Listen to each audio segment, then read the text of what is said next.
The UAE's air seems to be getting cleaner because levels of a major pollutant have dropped significantly in the last year. And it's according to a study by the Swiss company IQAir that ranks air quality not just here in the UAE, but around the world.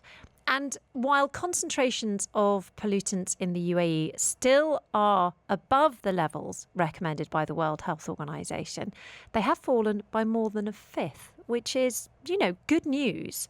It has to be said, though, that overall, the statistics from IQAir are pretty depressing. They did find that nearly every country on Earth has dirtier air than doctors recommend breathing. Only 7 met the World Health Organization's guidelines, and they were Australia, New Zealand, Estonia, Iceland, and then some more, the small island states. Let us find out more. I'm delighted to say I'm joined on the line now by Frank Hemies. He is the CEO of IQAir. He stayed up very late in the United States to speak to us. So thank you very much indeed, Frank. And you've made quite an impact with this study. There are headlines across the world, and it doesn't make for easy reading. How bad is air pollution? Well, I think you mentioned it. The good news is we've seen that in 2024, air quality has gotten quite a bit better than it was in 2023, and there's many reasons for different places around the world. But the other good news is we were able to monitor air quality and compile the data for more countries and cities from around the world. So this year, it's been nearly 9,000 cities that we're able to cover. And in the United Arab Emirates, we have more monitoring stations than ever before. So that's the good news. That is very good news, because that, of course, means that the figures are more accurate, I presume. Absolutely. I mean, air pollution is really generated very, very locally sometimes, and sometimes there are larger geographical patterns. And I think as we're looking at the different areas in the UAE, we can actually see differences there between the different emirates and areas. And I think that gives also hope for opportunity for improvement, because as you can see that where certain things are working and other things might be still challenging, that gives us opportunity to make improvements. And we hear this sort of top line figure that, those tiny little dangerous pollutants have fallen by more than a fifth in the UAE. I mean, you have a really good sort of umbrella view over these types of numbers. Is that a very positive move? Is it an incredible move? How should we scale that type of change? Yeah, so we've seen a reduction by 23% for the United Arab Emirates overall. Abu Dhabi had 16% reduction, Ras Al Khaimah 17%, and Dubai 23%. So I think these figures are very encouraging.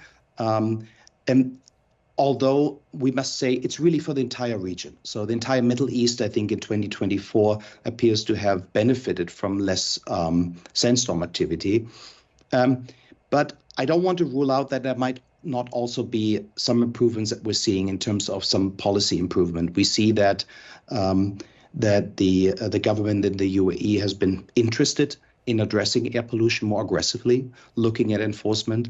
And I think the sources obviously are manifold. And so the enforcement action and the reduction opportunities are also quite plentiful.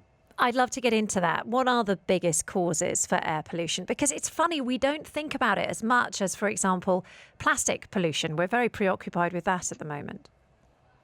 Yeah, and I think when you are in the UAE, if you come from Pakistan, India, or Bangladesh, right, air quality is great, right? So it's kind of a subjective measure that people will actually put on. But if you come from Europe or the United States, it's you can see that there are challenges.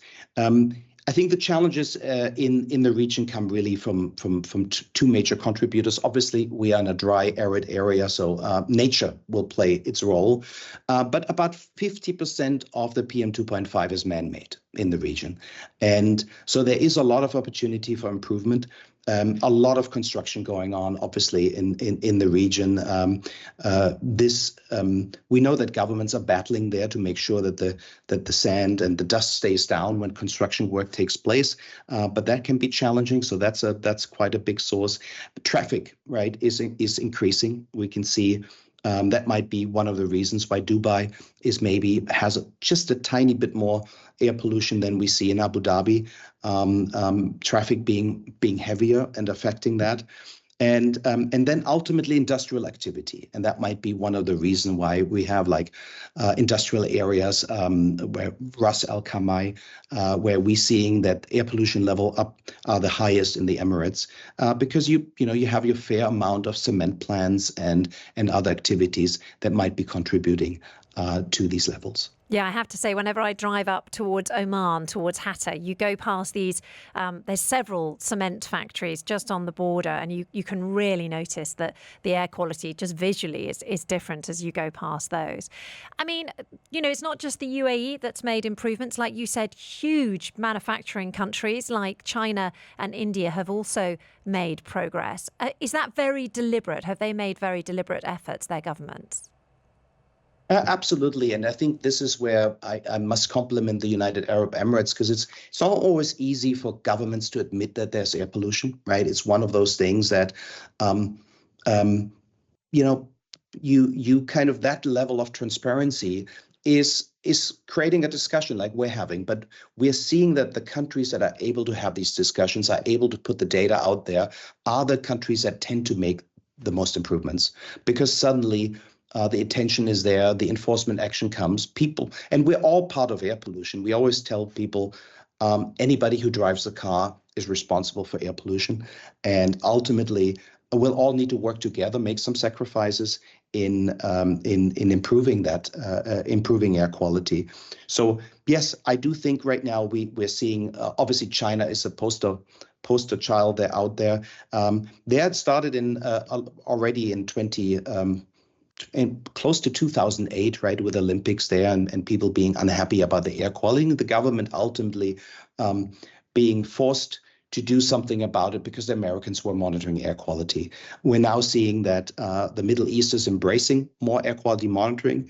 We're seeing also some independent efforts from universities around the Emirates doing more air quality monitoring. We're seeing air quality monitors going up in schools, where schools are trying to decide when is it a good time for children to be staying indoors, during certain periods of time.